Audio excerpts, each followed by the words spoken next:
Stay free with me, Russell Brand.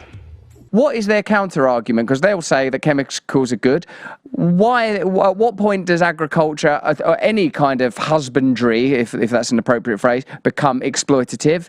And the other one was so complicated, I don't mind if you answer it or not. Yeah. So first, the claim that chemicals have ended famine is a false claim for two reasons. In India, we had famines, not because we weren't growing enough food.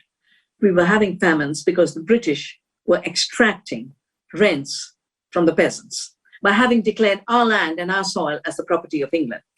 $45 trillion were transferred from the peasants of India to England. And in the process, between 40 to 60 million peasants died of famine. They'd grown the rice, but they couldn't eat it because they were paying these exorbitant rent. And that's what led to acceleration of our freedom movement. And I remember 1942, the Great Bengal Famine killed 2 million people. That's when the Quit India movement, where we said to the British, quit India. And I think that's what we need to say. Mr. Gates, quit this world, quit our lives. Klaus Schwab, quit trying to engineer us into obsolescence. I did a book on the Green Revolution because of this myth. And I found it isn't the case that we were producing more food, we were producing more commodities, and we were replacing diversity with monocultures. You replace diversity with monocultures, you will have more monocultures. You sell all of what you grow, you will have more commodities. We are flooded with commodities, but more than 830 million people are hungry today. Commodities don't feed people. So what we did is, I was saving seeds. I said, let's grow seeds as much together as possible. Let's intensify biodiversity. Then we started to measure the nutrition. We shifted from yield per acre, which measures a commodity, to nutrition per acre, which measures the nourishment you get.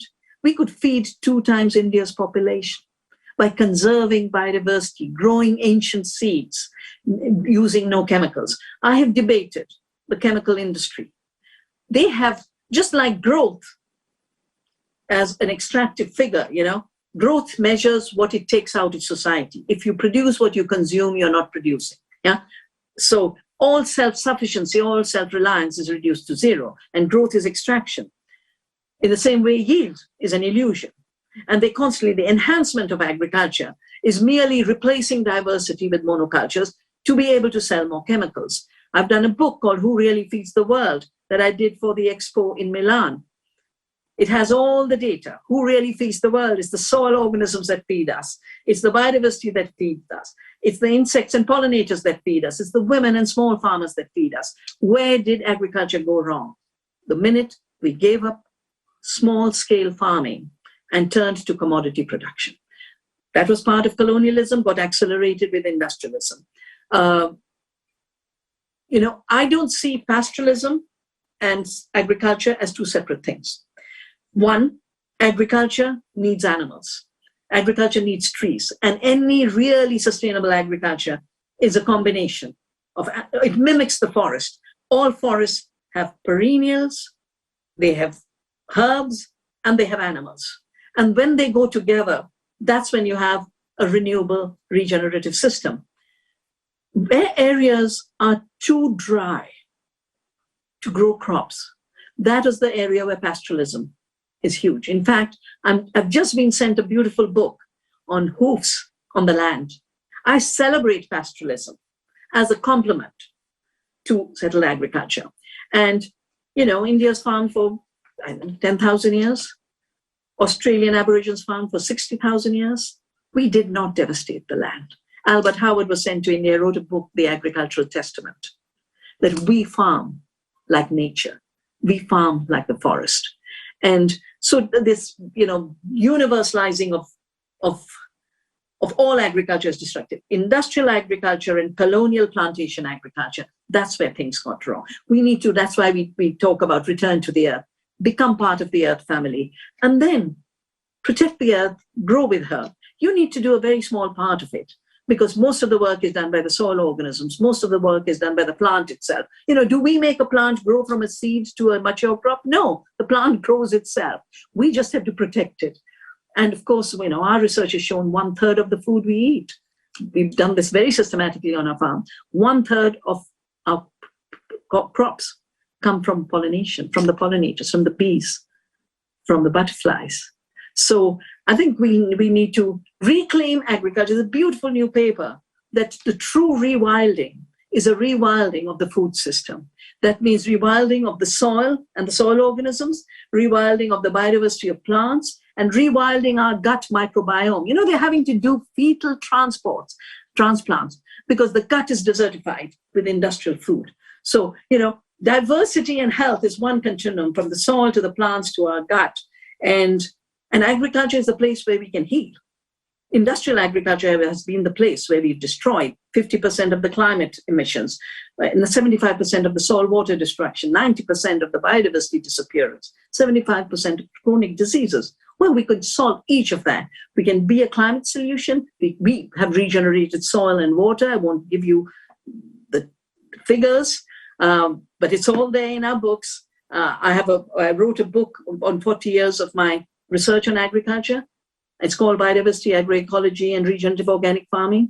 And most importantly, growing your food, eating your food, knowing the farmer who grows your food is the place for regenerating your health. And, we've become a very sick society. So, food is not a luxury. Food is the ultimate place where we heal ourselves on the planet. Food is the ultimate place where we reclaim our freedom. Thank you. As usual, when we communicate, I recognize that I am intermittently spellbound and seduced by the systems that I live within, even as I vocally and overtly feel like I'm opposing them, I'm reconsumed into them. It sounds like what I must do is take responsibility for my own continuing awakening, a kind of submission to natural principles that are available within me, a recognition that I myself am a conglomerate of entities, that I myself am a type of virus, that I am not separate from the earth, that for me there can be no success in domination, because the thing that feels like it's doing the dominating is a kind of parasite in my mind.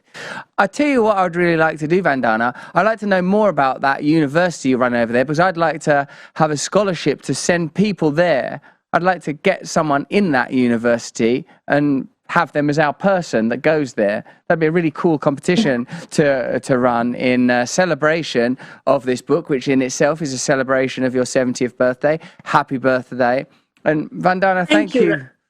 Thank you. Let's do that. What I will do is I will send the list of courses. We've just finished the one on Return to Earth. We will have a course on Gandhi in times of globalization. How do you stay free and non-violent in a period where you're being controlled in every dimension of life, and violence is the norm of control.